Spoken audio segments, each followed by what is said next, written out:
আজি ৭২ সংখ্যক NCC দিৱস। এই উপলক্ষে লখিমপুৰ জিলা NCC তৰফৰ পৰা লখিমপুৰ LTK মহাবিদ্যালয়ৰ প্ৰেক্ষাগৃহত বাৰেৰহণীয়া সাংস্কৃতিক অনুষ্ঠানৰ আয়োজন কৰে। এই সাংস্কৃতিক অনুষ্ঠানৰ শুভাৰম্ভ কৰে LTK মহাবিদ্যালয়ৰ অধ্যক্ষ ডক্টৰ বুবুল শইকীয়াই। এই অনুষ্ঠানত LTK মহাবিদ্যালয়, লখিমপুৰ ছোৱালী মহাবিদ্যালয়, ধেমাজি মহাবিদ্যালয় আৰু ধেমাজি ছোৱালী মহাবিদ্যালয়ে অংশগ্ৰহণ কৰে। নমস্কাৰ, মই এইখন মহাবিদ্যালয়ৰ অধ্যক্ষ আৰু এই মহাবিদ্যালয়ৰ আজি ৭২তম NCC ডে উদযাপন কৰা হৈছে। আমাৰ LTK মহাবিদ্যালয়ৰ উপৰিও লখিমপুৰ বালিকা মহাবিদ্যালয়, ধেমাজি বালিকা মহাবিদ্যালয়, ধেমাজি মহাবিদ্যালয় ইয়াত অংশগ্ৰহণ কৰিছে। মই ইয়াৰ কাৰণে আমি গৌৰৱান্বিত যে আমাৰ মহাবিদ্যালয়ৰ তেখেতসকলে এই কাৰ্যসূচীটো লৈছে।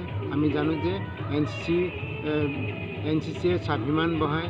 NCCয়ে আমাৰ গোটেই ছাত্ৰ ছাত্ৰীসকলৰ মাজত লিডাৰশ্বিপ বঢ়ায়, ডিচিপ্লিন গঢ়ি উঠাত সহায় কৰে। NCC দিৱসে ছাত্ৰ ছাত্ৰীসকলৰ আমাৰ এইখন ভাৰত মাতৃৰ কাৰণে তেওঁলোকে যে সেৱা কৰিব লাগে সেই কথাটো তেওঁলোকক পুনৰ মনত পেলাই দিয়ে। ধন্যবাদ। লখিমপুৰৰ পৰা ৰাহান আহমেদৰ ৰিপৰ্ট, দৈনিক টাইম।